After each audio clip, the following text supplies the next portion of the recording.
Hello, I'm Claire Smith and welcome to my channel. So today I'm going to be talking about the new Angel flanker, Angel Elixir.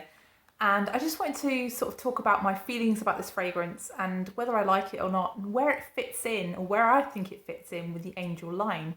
So if that's the kind of content that you are interested in, then please do consider subscribing if you haven't done already. And also please like this video if you do end up liking this video. So I remember when I first started my channel, I just really got captured by Mugler. I just really liked that brand, and I just found them very, very different fragrances, very weird fragrances in a way. And I remember the first Mugler fragrance that I ever bought was actually Angel, the original EDP, and I got a vintage bottle of Angel, so I got the full force of how strong it is. And I just thought it was so different and so groundbreaking, and I could really see how this one was a really loved fragrance. And I remember wearing it, you know, and in the winter time under jumpers, and just thinking it smelled delicious in the dry down, and that it was addictive and yeah, very sensual in a way. The last one that I've bought is Angel Nova, and actually Angel Nova is a complete departure. Angel Nova really represents Mugler being sold from Clarins and moving towards being owned by L'Oreal. This fragrance has nothing to do with Angel really. It has a woodiness to it. It's a very fruity, very bright, very effervescent fragrance, something that Angel really isn't. So yeah, Angel has clearly moved on, hasn't it, in the 30 years or more that it's been out. It came out in 1992. But why was Angel groundbreaking in the first place? It was that combination of the strong patchouli with that really sweet ethyl maltol, which has been copied in numerous fragrances since. Angel was one of the first fragrances to do that, and it really broke new ground, and that's why it was so loved, because it was out there, because it was different. So how does Angel Elixir fit in with how people feel about Angel? Well, what would you think of if you were presented with a fragrance that was called Elixir?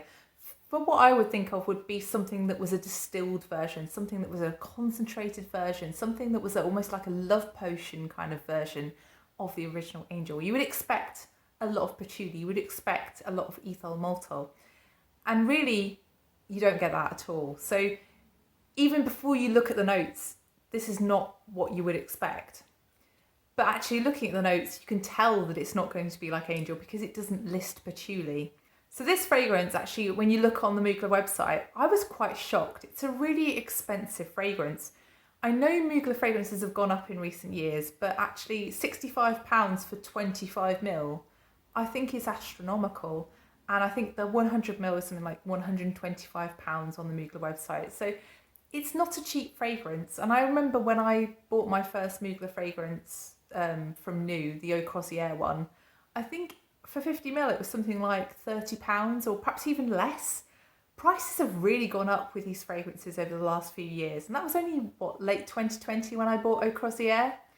So yeah, that's my kind of moan about pricing, but everything's gone up in life, hasn't it, including fragrances. So how does this one smell? Well, I'd say that actually the opening of this fragrance is quite sherbety almost to me. It's something that has a bit of a sparkle to it, and I think that's really the pink pepper.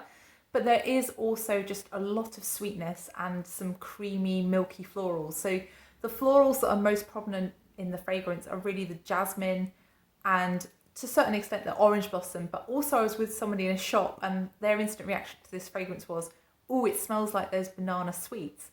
And I totally understand where they're coming from, because there is a ylang-ylang in this fragrance. It's a very creamy, very gentle ylang-ylang.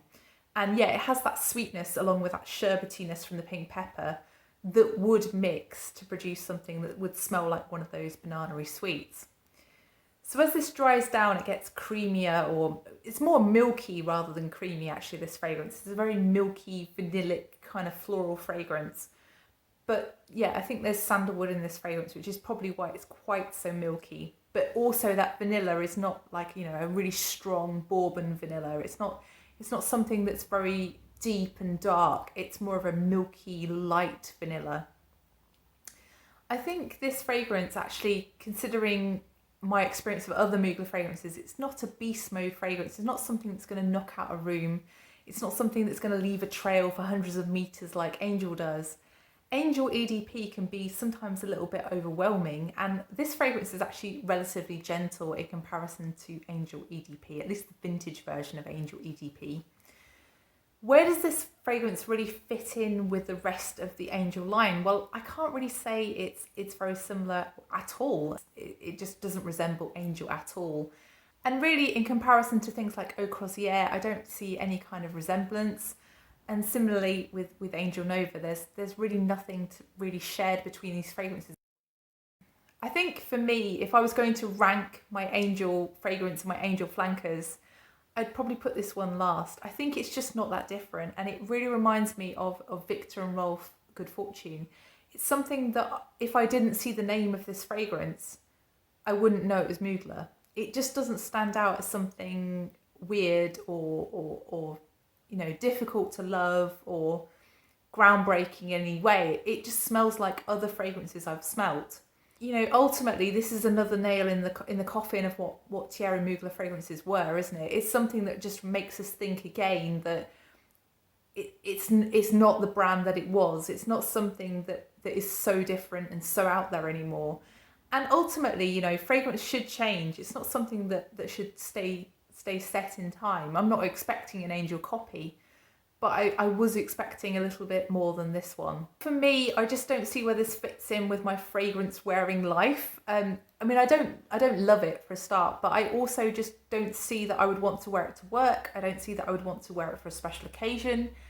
It just doesn't excite me or make me want to pick it up.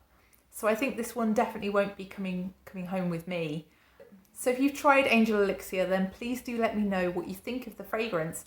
And also let me know if you have bought this, what made you buy it? I'd be really interested to know your thoughts. And if you haven't tried this, then please do let me know which is your favourite version of Angel.